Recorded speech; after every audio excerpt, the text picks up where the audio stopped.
Tuan-tuan pernah dengar satu nama Ibnu Al-Jauzi, Imam Ibnul Jauzi. Oh, ini nama besar tuan-tuan, ini nama besar. Untuk pengetahuan tuan-tuan, kita tak baca lagi, mukadimah tak habis ni. Musim hujan, boleh main banyak ni boleh pergi selendang merah ni tuan-tuan ni. Pukul 6 suku tadi saya telefon tu Imam Al-Fadil Ustazul Khairi, saya kata macam mana ni, kita hujan tadi 6 suku lebat, nak tangguh kan? Saya kata kuliah ni jangan, saat lagi hujan seriat. Dia ni pun wali juga ni, baik-baik kan dia. Dia kata saat lagi hujan seriat, dia kata. Saya kata amin lah, nak kata apa? Amin. Seriat sungguh tuan-tuan ni. Muslimin dan muslimat yang dirahmati Allah sekalian. Kan? Jadi dah tumpang hujan, boleh main ramai macam ni, panjang sikit lah. Baik, Imam Ibnul Jauzi, kita pernah dengar nama dia. Ini orang hebat. Nama dia Abdul Rahman bin Ali bin Muhammad bin Al-Jauzi. Itu nama dia. Sebut nama Imam Ibnul Jauzi, orang jenis ambil tahu agama kenal. At least nama tu familiar, biasa dengar. Okey. Dia beranak tahun lebih kurang sekitar 1116. Orang dulu biasalah, ada kata 1113, ada kata 1115, ada 1116, lebih kurang tahun tu dia lahir. Dia wafat 1201 Masihi, bukan Hijrah, Masihi. Dia ni umur panjang, 80 lebih umur dia, Ibnul Jauzi. Tak macam imam mazhab kita. Imam mazhab kita Imam Syafi'i meninggal umur berapa tuan-tuan? 54 meninggal dah. 54 tu tahun Hijrah, bukan tahun Masihi. Kita ni kalau kata dah umur 54, betul-betul 56 kalau ikut cara kira Nabi, tahun Hijrah. Imam Asy-Syafi'i 54, umur 54 sudah wafat, sudah meninggal. Masih hidup, Allah Subhanahu Wa Taala test Imam Syafi'i tuan-tuan. Kita duk kata kita mazhab Syafi'i. Tak tahu kata Imam Syafi'i ni dia sakit buasir. Tahu buasir? Sampai dia kalau pergi masjid mengajar, dia duduk ni, bila dia bangkit di bangku ni lekat darah buasir dia. Imam Asy-Syafi'i rahimahullahu taala. Dia wafat awal, 54 umur dah wafat. Imam Nawawi lagi awal, 40-an umur wafat.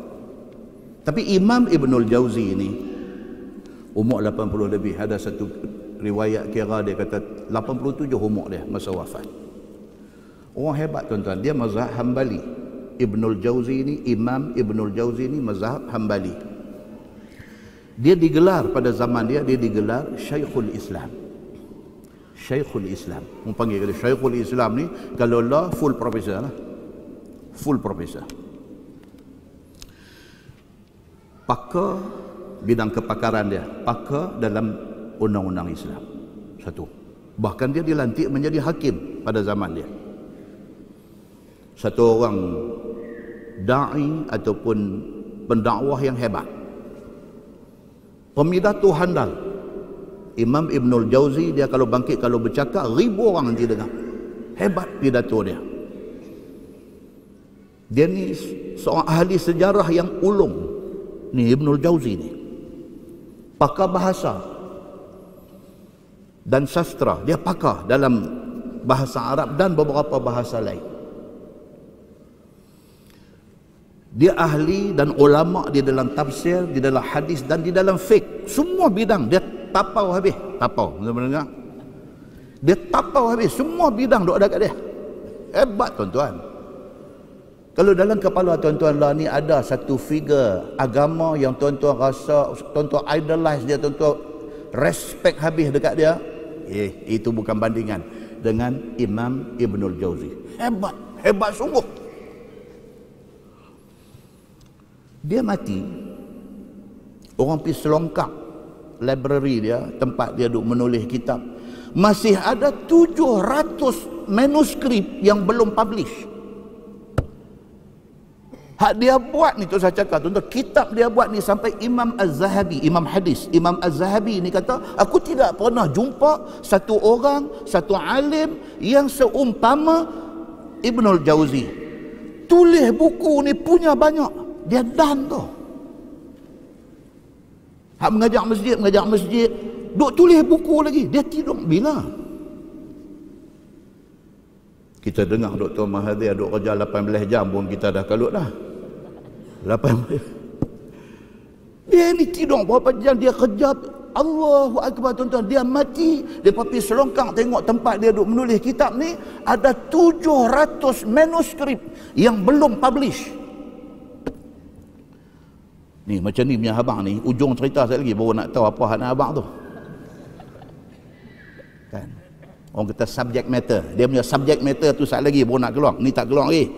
Nak kena bagi tuan-tuan nampak dia ni hebat, baru hak ujung sekali lagi tuan-tuan boleh terima. Tuan-tuan, yang kata Imam Ibnul Jauzi ni, dia dihormati, dia disanjung tinggi oleh masyarakat. Bahkan alim, ulama, cerdik, pandai yang ada pada masa tu habis dengan dia ni. Respect habis. Berilmu, hebat, tawaduk, semua ada kat dia. Dia tapau habis semua kebaikan ni. Ada satu cerita tentang dia. Tu pun nak main. Ada satu cerita tentang dia. Dan cerita ni dia tulis dalam kitab dia, nama kitab dia Al-Mawdu'at. Nama kitab dia, salah satu kitab dia. Tuan-tuan pernah dengar tak ada ustaz-ustaz kita ni duk mengajak kitab Talbis Iblis? Pernah dengar? Yes, itu kitab Talbis Iblis ditulis oleh Imam Ibnul Jauzi. Talbis Iblis. Tuan-tuan, ada satu ustaz duk mengajak dalam kawasan kita ni dan dia pandai terang benda tu, tuan-tuan. Talbis Iblis ini satu kitab yang sangat interesting. Talbis ni depa terjemah kata belitan, belit, kena belit dengan iblis. Talbis ni maksud dia apa? Dia bagi confuse. Benda tak elok dia bagi nampak elok. Itu talbis. Iblis punya kerja ni, benda tu benda dosa, benda tu benda tak bagus, tapi iblis dia decorate benda tu, dia hias benda tu bagi nampak bagus. Itu kata talbis. Maka talbis iblis ni dia berlaku kepada macam-macam orang. Hang satu alim, ulama, dia ada cara dia.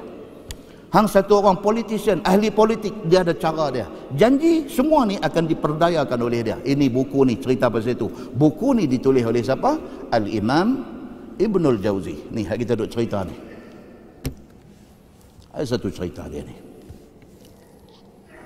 Dia tiap-tiap kali lepas semayang, dia pasal masa dia kecil, dia kata, dia cerita dalam kitab dia Al-Mawdu'at. Dia kata masa dia kecil, dia duk pergi mengaji dekat Tuan Alim hak duk mengajar di tempat dia. Satu Tuan Alim ni sudah baca satu hadis. Dia dengar, dia sudah capture benda tu, dia terus pegang, dia buat amalan. Apa dia? Tuan Alim tu, ustaz tu, tok guru tu baca satu hadis, cerita kata barang siapa selepas sembahyang fardu dia baca Al-Fatihah, kemudian dia baca ayat kursi, kemudian dia baca ayat daripada surah Ali Imran ayat 18, syahidallahu annahu la ilaha illa huwa wal malaikat. Kita dah baca kan? Satu. Kemudian baca ayat 26 daripada surah Ali Imran, qulillahumma malikal mulki tu'til. Kita baca tak? Baca. Okey.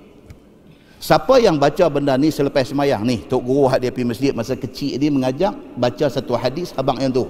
Siapa yang lepas semayang, dia baca Fatihah, dan lepas bagi salam, dia wirid, dia baca Fatihah, lepas tu dia baca ayatul kursi, kemudian dia baca syahidallahu annahu la ilaha illahu tu, kemudian dia baca qulillahumma malikal mulki, dia baca ayat tu semua. Tiap-tiap kali lepas semayang dia baca benda tu, tok guru hak duk mengajak tu kata dia akan dapat 5 perkara. Satu, Allah Subhanahu wa taala garanti bagi syurga dekat dia kalau dia amalkan benda tu. Ibnul Jauzi masa tu kecil ni dengar, impress. Yang kedua, dalam hadis yang tok guru tu baca kata Allah akan pandang orang yang lepas semayang baca Fatihah, baca ayat kursi, baca 2 ayat daripada surah Ali Imran tadi ni, Allah akan pandang dia 70 kali pandang tiap-tiap hari. Tok guru mengajak tu baca hadis kononnya macam tu. Yang ketiga, Allah akan tunaikan 70 hajat dia satu hari. Hadis ni tok guru tu baca, dia duduk dengar, dia budak masa tu, dia kata. 4, Allah akan selamatkan dia daripada apa-apa musuh dia. Yang kelima, Allah akan pelihara dia. Orang yang baca apa tadi? Fatihah, ayat kursi, 2 ayat syahidallahu annahu tu dengan qulillahumma malikal mulk. Baca yang tu selepas daripada setiap kali semayang, Allah akan bagi dekat dia 1 2 3 4 5 benda ni. Hadis tu bunyi lagu tu. Dia budak masa tu, dia dengar. Betul-betul motivated. Dia rasa, weh, ni tak boleh lepas ni. Ini peluang cukup baik ni. Dapat syurga dah cukup baik. 70 kali sehari Allah nanti duduk tengok dia. 70 hajat dia Allah nanti settle bang. Apa musuh pun Allah akan protect dia daripada kena apa-apa tak elok dengan musuh. Dan Allah akan pelihara orang. Apa sangat dia kata nak baca Fatihah ayat kursi dengan 2 ayat pendek ni? Apa sangat? Dia praktis benda tu selama 30 tahun. Siapa kata ni? Imam Ibnul Jauzi kata dalam kitab dia Al-Mawdu'at, dia tulis benda ni, pengalaman dia 30 tahun. Tiap-tiap kali lepas semayang dia wiridkan benda tu. Pasal apa? Pasal dia nak tu janji yang disebut dalam hadis tu. Okey. Selepas 30 tahun dia duk praktis benda tu, dia pun dah jadi satu alim besar. Dia pun mula duk cari balik ni benda hak dia duk buat amal ni, hadis hak dia dengar daripada tok guru ni masa kecil ni, dia pergi duk cari balik. Palsu rupanya benda tu. Allah, 30 tahun dia duk buat amal benda tu. Buat amal dengan harapan nak dapat tu janji-janji yang disebut dalam hadis tu. Selepas 30 tahun dia kata dia beramal, dia sendiri cerita benda ni dalam kitab tu. Bila dia duk baca benda ni 30 tahun, sampailah dia dah boleh jadi satu orang alim dan boleh mencari sendiri benda ni. Bila duk cari-cari, palsu rupanya benda ni. Dia stop immediately amalan tu. Dia stop immediately, dia stop amalan tu. Dan dia habang dekat anak murid dia. Anak murid dia tanya dia. Ini dia tulis. Anak murid tanya dia, Tok Guru, apa masalah baca Fatihahnya? Itu Quran. Tok Guru, apa masalah baca ayat kursi? Itu Quran.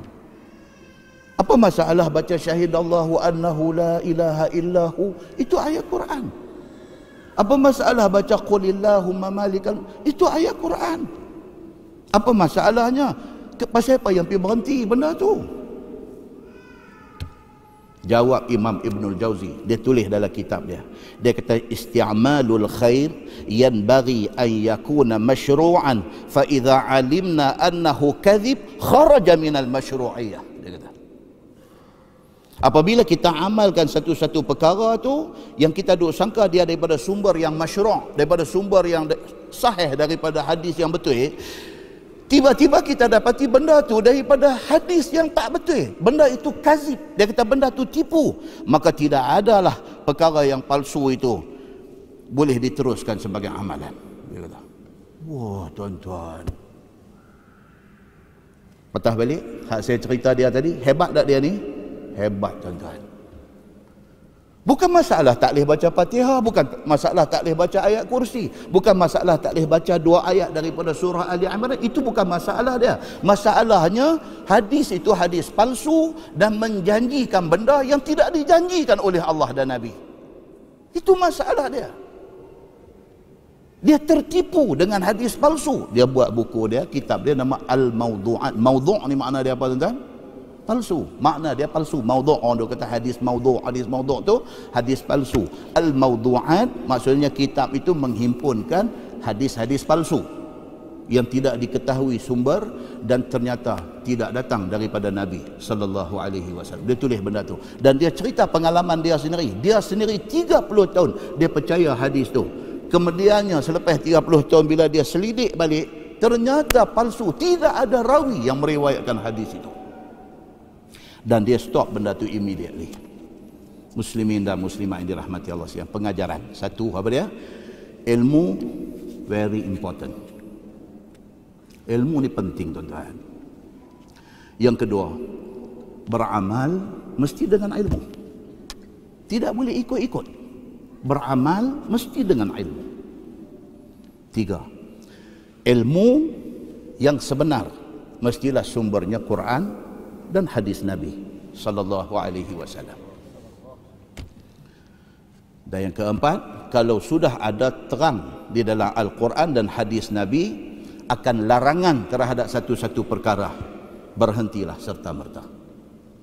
Kita ada buat benda ni lama dah kita ada buat, tahu pum kata jumpa ayat Quran kata tak boleh buat benda tu sebenarnya. Pum jumpa hadis Nabi larang buat benda tu sebenarnya. Immediately boh full stop. That's it. Aku buat dulu pasal aku tak tahu.